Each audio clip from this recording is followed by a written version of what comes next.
retrouve pour la vidéo du mois de janvier, voir un petit peu quelle énergie, qu'est-ce qui va se passer pour toi au mois de janvier 2025. Bah, je te souhaite une très bonne année. Hein. Alors là, je viens de réaliser qu'il y a plein de signes où je n'aurais pas dit bonne année, bah tant pis. Voilà, tu seras le deuxième signe à qui je souhaite une très bonne année 2025. Tout le meilleur pour toi, qu'elle t'apporte tout ce dont tu as besoin et non ce que tu as envie. C'est toute une différence. Hein. Bref, avant de commencer le tirage, je te rappelle que c'est un tirage général. Donc tu prends la situation avec du recul, tu l'adaptes à ta situation. Si tu veux en savoir plus, eh bien, tu peux aller voir ton signe solaire, ascendant, lunaire pour compléter la guidance. Et puis, si tu veux une guidance personnalisée, je t'invite à aller voir dans la barre de description où tu trouveras tous mes coordonnées pour me contacter. Je t'invite à liker cette vidéo pour le travail fourni et à t'abonner à ma chaîne. C'est pas grand chose pour toi, c'est beaucoup pour moi. Ça soutient ma chaîne et du coup ça me permet de te proposer toujours plus de contenu. Voilà, alors si tu n'es pas encore allé voir la vidéo de l'année 2025 de ton signe, je t'invite à aller la voir. Pourquoi? Parce que je structure mes guidances cette année, enfin je vais essayer en tout cas de tenir la cadence, par rapport aux énergies, aux arcanes majeurs du tirage de la vidéo de l'année 2025, je vais m'en sortir. Et donc c'est l'énergie extérieure qui va venir influencer ton mois, hein, mois par mois, c'est comme ça. Donc en janvier, les balances, on est avec l'empereur. Hein. L'empereur qui te demande d'être dans une rigidité, dans une maîtrise, dans une certaine forme d'autorité, dans une stabilité, tu vois, on pose des limites, voilà. On est là-dedans, on va aller voir pourquoi, hein. Pourquoi on te demande d'être dans cette énergie, enfin pourquoi en tout cas on va venir te chercher là-dedans, hein, on va voir. On va déjà aller voir pourquoi, non, on va aller voir ton énergie à toi. Quelle est ton énergie à mi-balance pour le mois de janvier? Quelle est ton énergie pour le mois de janvier?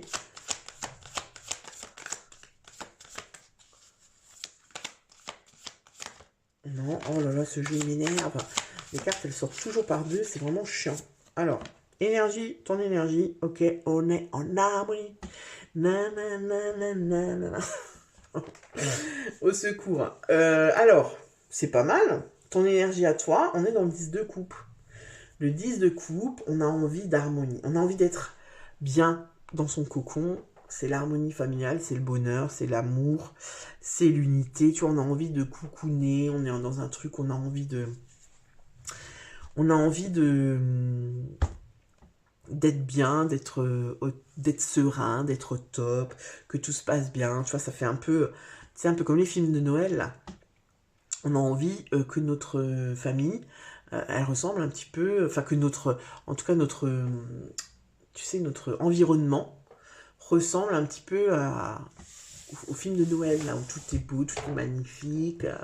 Il y a Brian qui arrive dans son 4x4, qui est beau, qui est célibataire. Enfin, tu vois. Voilà, on a envie, on est en quête d'harmonie. D'accord? On est en quête d'harmonie, on a envie de ça. Avec l'empereur en énergie extérieure, peut-être que pour atteindre cette harmonie, il va falloir être un petit peu plus strict, un petit peu poser des limites, voilà, poser un cadre. Peut-être que ça manque de rigueur. Tout ça, hein. On va aller voir parce que avec le reste des cartes. Donc on va aller voir dans ce que tu désires le plus. Qu'est-ce que tu désires le plus, toi? Te barrer, voilà, tout simplement. Tu te barres, moi je me casse, tu vois, moi je suis là, ça c'est ma famille, c'est mon environnement, c'est mon couple, c'est mon travail, moi je me casse là. Je vois, ah tiens là-bas ça a l'air sympa, tiens. Du coup tu veux pas, toi tu veux pas Brian, tu veux Kevin. Kevin dans son coupé sport, il est plutôt brun, il est pas blond. Voilà, donc ce que toi tu veux le plus, c'est... c'est pas ce que t'as. Voilà, en gros c'est ça. Hein. Non, plus sérieusement, le 2 de bâton, c'est un peu, tu vois, c'est un manque de direction. Ça peut être une indécision. Ça peut être l'envie d'une découverte, de découvrir autre chose. Tu vois, on voit bien cette personne, on voit bien.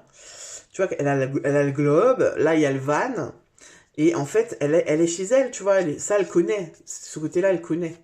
Elle maîtrise, voilà. Elle a envie vraiment d'aller explorer autre chose. On le voit bien, hein, elle a envie de faire le tour du monde en van, hein, en gros. Hein. Donc voilà. Donc, c'est ce que je te disais. On se casse. Hein. Toi, ce que tu as envie, c'est de trouver une harmonie. En fait, j'ai l'impression que tu as envie de trouver une harmonie familiale, une harmonie peut-être dans ton travail ou dans ta maison. Et que, vu que ce que tu veux le plus, c'est voir d'autres horizons, c'est que peut-être, tu vois, il y a ici, il y a quelque chose au niveau du cadre. Il y a quelque chose, peut-être que tu n'as pas ta place. Peut-être qu'on ne respecte pas ta place là où tu es.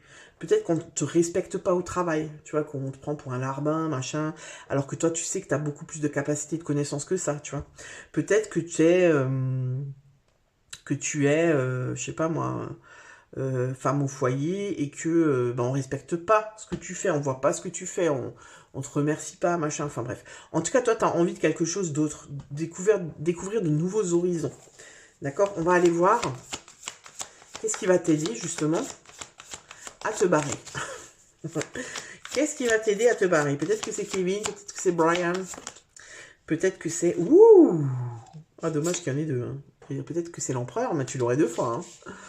Alors, qu'est-ce qui va t'aider à partir? Toujours deux. Nine. On ne veut qu'une carte. Sinon, je vais la chercher. Hein. Voilà, elle est là. Qu'est-ce qui va t'aider? Bah, la reine de bâton. La reine de bâton. Regarde-moi, j'adore ce jeu, je le trouve trop beau. La reine de bâton, elle kiffe la life. Elle a son bâton dans les mains. Donc, elle a son pouvoir. Elle reprend son pouvoir. La reine de bâton, c'est Beyoncé. Tu vois, Beyoncé, peu importe ce qu'on en pense. Quand tu la vois, voilà, t'as pas l'impression qu'elle manque de confiance en elle, qu'elle doute, non. Elle arrive, girl power, c'est moi, j'arrive, mets le tapis rouge, nanana. Donc, qu'est-ce qui va t'aider, les énergies extérieures, c'est de te reconnecter avec ton, tu sais, ta girl power, quoi. Même si t'es un homme, tu vois, te reconnecter à toi, à ton charisme, à ton indépendance, à la passion, à la chaleur, tu vois, c'est vraiment ça, la reine de bâton, elle est caliente, tu vois, elle est indépendante, elle est, voilà, bah, on va t'aider, en fait, on te pousse à ça, on te pousse à être indépendante, ou indépendant, à reprendre ton pouvoir, à décider pour toi, à tout simplement te recentrer dans ta vie, parce que là, peut-être que t'es plus vraiment au centre de ta vie, peut-être que qu'il y a d'autres personnes qui prennent plus de place. Alors forcément, quand on a des enfants, eh ben, on n'est plus au centre de sa vie, c'est les enfants qui prennent toute la place, mais ici, on t'invite quand même en janvier, tu vois, toujours avec l'empereur, à remettre des limites. C'est-à-dire, ben voilà, là, de cette heure-ci à cette heure-là, il n'y a personne qui vient me parler, moi je suis pas là. Je fais mon sport, je vais manger avec une copine, je vais marcher, voilà, je vais faire de la peinture, tu fais ce que tu veux, tu fais un truc qui te fait kiffer. Mais voilà, instaurer des règles, instaurer un cadre, d'accord? Et on va t'y aider, tu vois, pour que tu reprennes ton pouvoir. Alors ça va être quoi le défi du mois? C'est intéressant, j'ai envie d'aller voir. Quel va être ton défi? Quel va être le défi du mois pour les balances? On a de nouveau deux cartes. Oh, s'il te plaît, j'adore ce jeu, mais c'est vrai qu'il est un peu chiant. Ha, ha, ha. Le défi du mois, c'est quoi? C'est la justice. Eh ben, c'est trancher, hein, tout simplement. Trancher, trouver un équilibre. Là, la justice, La justice, en fait, comment dire? Elle est pas du tout dans l'émotionnel. Elle est pas du tout dans l'émotionnel. Elle va pas se fier aux émotions des gens pour prendre une décision. Tu vois, par exemple, quand tu passes au tribunal, il y a une décision de justice à prendre. Le gars, il allait voler une vieille parce que, je sais pas, il avait plus d'argent pour nourrir ses enfants et tout. Ok, la juge, elle va entendre, ou le juge, il va entendre, ouais, j'avais plus d'argent pour nourrir mes enfants, mais aller castaner une vieille et lui voler son sac, non, il y a des lois qui existent et on va se référer à la loi. Donc la justice, elle est vraiment, tu vois, elle est un peu, moi, elle me rappelle un peu, tu sais, la reine d'épée. C'est-à-dire, elle est pas du tout dans l'émotionnel, elle prend vraiment du recul, elle est froide, elle tranche, tu vois, pour rendre justice, justement. Donc, cette personne va être condamnée parce que elle a allé piquer une vieille. Elle va devoir certainement avoir des frais. Tu sais comment on appelle ça là, elle va devoir payer parce que voilà, elle a fait du mal. Et peut-être qu'on va aussi lui conseiller très vivement d'aller peut-être au resto du cœur, si elle a rien à manger, tu vois. Peut-être lui dire, ben voilà, là, il existe des accompagnements pour trouver un travail, pour machin, des assistants sociaux, blablabla. Tu vois un peu le délire? Donc, ton défi à toi, ça va être de te détacher de l'émotionnel, tu vois, parce que voilà, peut-être tu te remets tout le temps en question, peut-être que tu te mets tout le temps à la place de l'autre, mais ici, avec la justice, on te dit vraiment d'être dans une vérité, voilà, dans la vérité, dans l'équité. Et l'équité, c'est pas les émotions, hein. L'équité, c'est ce qui est juste pour toi, d'accord? Qui n'est pas forcément juste pour les autres. Mais on s'en fout, en fait, il s'agit de toi, d'accord?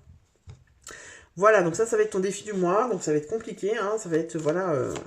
Puis les balances, on sait que vous avez beaucoup de mal à prendre des décisions, à faire des choix, voilà, c'est toujours, on pèse le pour et le contre, mais là, il faut vraiment te recentrer, hein. On voit vraiment que c'est ça ton défi, ça va être ça, te recentrer. Alors, la vie sentimentale, on va aller voir. La vie sentimentale pour les balances. L'impératrice, ok, donc ça c'est pas mal, hein, la vie sentimentale. On voit que pour certaines personnes, on est en train vraiment, tu vois, d'explorer une nouvelle relation, tu vois, c'est l'impératrice, c'est la maternité, tu vois bien, la maternité, la fertilité. On voit que voilà, ça peut être un appui pour toi. Ça peut aussi être synonyme d'une grossesse. Alors attention, moi je ne fais pas, je suis pas un spécialiste de la santé, hein, on ne fait pas de santé. Je ne prédis pas de grossesse non plus, mais ça peut, tout simplement. Voilà. Ça peut être synonyme d'une grossesse. Ça peut aussi être un renouveau dans le couple. Tu vois, il y a eu peut-être une phase un peu compliquée. Et là, il y a un renouveau. On part sur de nouvelles bases. Tu sais, en fait, on nourrit. On vient nourrir la relation pour que pour se sentir mieux et pour qu'elle soit plus abondante. Tu vois ce que je veux dire? Si tu es célibataire, ça peut aussi être, tu vois, envisager ton célibat autrement, parce que l'impératrice, c'est aussi la créativité, tu vois. Donc, on peut aussi, si on est célibataire et qu'on le vit mal, eh bien, nourrir ce célibat dans le sens où bah, je vais venir mettre plein de nouvelles choses, tu vois, des trucs sympas, voilà, ah tiens, par exemple, je vais me faire un petit cocon à moi avec ce que j'aime, je vais vraiment organiser ma vie pour que ce soit vraiment tout doux, tout cocon, tout, tu vois, tout, on aime bien se blottir dedans, pour que ce soit plus agréable, tu vois. Voilà un peu pour la vie sentimentale. On va aller voir pour la vie professionnelle. Pour les balances, la vie professionnelle pour le mois de janvier. Hop, elle tombe, on la prend. Chariot, ok. Donc là, il y a du mouvement. Ça peut être ce que je te disais avant. Je pars, je me casse, j'en ai marre de ma vie professionnelle. Elle ne me correspond plus. Donc j'ai envie d'aller voir ailleurs, tu vois. J'ai envie. Ça peut être ça aussi, hein, tu l'adaptes à ta situation. Vie professionnelle, ça peut être ça peut être aussi une mutation, ça peut être un changement un changement de direction, tu sais, de la hiérarchie, ça peut être un changement de service, voilà. Il y a du changement en tout cas avec le chariot. Avec le chariot, on a aussi, alors ça peut aussi être un engagement dans le travail, c'est-à-dire j'étais dans des contrats type intérim, machin, et là il y a un engagement de signer, donc j'ai un CDD plus long ou un CDI, tu vois. Il y a une forme d'engagement. Ça peut aussi être se fixer un objectif, tu vois. C'est-à-dire, ben voilà, là maintenant je sais pas moi, je sais pas moi, je suis officier de police et je vais être commissaire, tu vois, un truc comme ça. Où je me fixe un objectif d'évoluer et je m'y tiens à cet objectif et je mets tout en œuvre pour avancer. Tu vois. Ça peut aussi être une formation, hein, ça peut être c'est quelque chose où on bouge en fait. Il y a du nouveau, on se fixe vraiment un objectif et on regarde comment on peut faire pour y aller, quoi. D'accord. Dans certains cas, ça peut aussi être un truc de paresse. Tu vois. Tu vois, les mal aspectés, le chariot, ça peut être, bah, j'ai pas envie de bouger, en fait. J'ai pas envie de bouger, j'ai pas envie de me remettre en question, j'ai pas envie de faire des efforts, voilà, je suis un peu paresseux, quoi, j'ai pas envie. Voilà. Alors, vie intérieure. Roi de coupe. Vie intérieure, comment tu te sens au niveau spirituel, comment tu te sens intérieurement. Roi de coupe, on est dans... Le roi de coupe, c'est celui qui se connaît le mieux en termes d'émotions. Tu vois, il maîtrise ses émotions, en fait. Il maîtrise ses émotions, il a une profondeur, tu vois, de réflexion, il a une profondeur émotionnelle, il est dans l'empathie, c'est un soutien aussi, le roi de coupe, tu vois. Donc c'est possible, en fait, que dans ta vie, tu aies ce rôle de soutien, que les gens viennent naturellement te parler, viennent naturellement se confier à toi, viennent naturellement chercher un conseil chez toi. Et avec le roi de coupe, on voit que c'est quelque chose qui... Comment dire? C'est quelque chose qui fait partie intégrante de toi, tu vois. Et qui peut-être... peut-être que c'est quelque chose à exploiter chez toi, tu vois. Peut-être que tu peux exploiter ça pour... comment je pourrais dire ça? Pour mettre en lumière... Non, c'est pas mettre en lumière, mais c'est peut-être te mettre au service des autres différemment. Tu vois, peut-être que ça peut... Ben, je fais un métier, par exemple, où je vais être à l'écoute et au service des autres. Tu vois, peut-être que là, tu es exploité. Peut-être qu'on t'exploite dans le sens où ben, tu es tout le temps au service des autres, mais gratuitement, quoi. Ben, peut-être que là, on t'invite, tu vois, peut-être à changer le truc, c'est-à-dire à poser des limites, un cadre, machin. Alors, ça peut être plusieurs choses. Ça peut être soit, ben, je n'ai pas de métier, je sais pas quoi faire de ma vie, et tout d'un coup, je me dis, ah tiens, ben, tout le monde vient se confier à moi, machin, je suis un soutien, machin, tiens, je pourrais être psychologue, ou je pourrais être assistant social, ou je pourrais être éduc, ou je pourrais être, tu vois, un truc dans le... Ou même, comment on appelle ça, là, tu sais, accompagnant des personnes âgées, là, tu sais, où, ben voilà, je vais accompagner les personnes âgées pour faire leurs courses, dame de compagnie, c'est ça que je cherchais, dame ou monsieur, hein, de compagnie, hein, tu vois, ou voilà, je vais mettre ça... C'est cette qualité-là que j'ai, cette empathie, cette écoute, je vais la mettre au service de l'autre, mais de manière plus juste, c'est-à-dire que je me fais payer, quoi, en gros. Tu vois, voilà, c'est pas un gros mot de se faire payer. Ça rétablit une certaine forme de justice, tu vois. Je sais pas pourquoi je te dis ça, mais ça m'est venu comme ça. Allez, on va voir fin du mois comment c'est les énergies de fin de mois. On est dans le A, tu vois, Pentacle, page de Pentacle, valet de denier. Donc là, on est dans quelque chose de nouveau. Donc ça peut être une carte de formation. Hein. Le valet de denier, c'est souvent, ça peut être un étudiant, ça peut être, en tout cas, c'est quelque chose de nouveau. C'est un potentiel, tu vois, qu'on pourrait exploiter, c'est ce que je viens de te dire. Hein. C'est une ambition, c'est quelque chose de, voilà, qu'on a envie de mettre en place dans la matière. Tu vois. C'est une nouveauté, c'est un projet qu'on a envie de mettre en place dans la matière. Donc on ira voir en février hein, ce qu'il en est. En février, vous avez la Lune comme influence extérieure. Donc on verra ce que ça donne par rapport à cette fin de mois où on a envie de mettre quelque chose en nouveau, quelque chose en place de nouveau. Tu vois parce qu'avec le valet de Pentacle, on peut aussi être dans une espèce de forme de... on a l'impression de stagner. Tu vois, on n'avance pas, voilà, on stagne, on fait du surplace. Donc on ira voir ce que ça nous dit. Voilà, amis balance, bah écoute, j'espère que cette vidéo te parle. N'hésite pas à me le dire dans les commentaires, c'est toujours sympa d'avoir une interaction, un retour de ce que je vous dis, parce que voilà, je fais mes vidéos toute seule, j'ai pas de retour, voilà, c'est chiant quoi. Je me dis, bon, bah les gens ils regardent et s'en pètent. Voilà, donc sois sympa, écris-moi, je sais pas moi, bonne année, ou merci, ou c'est de la merde, j'en sais rien. Voilà, bah écoute, je te dis à bientôt pour une nouvelle vidéo, et puis je te souhaite une très bonne journée. Ciao!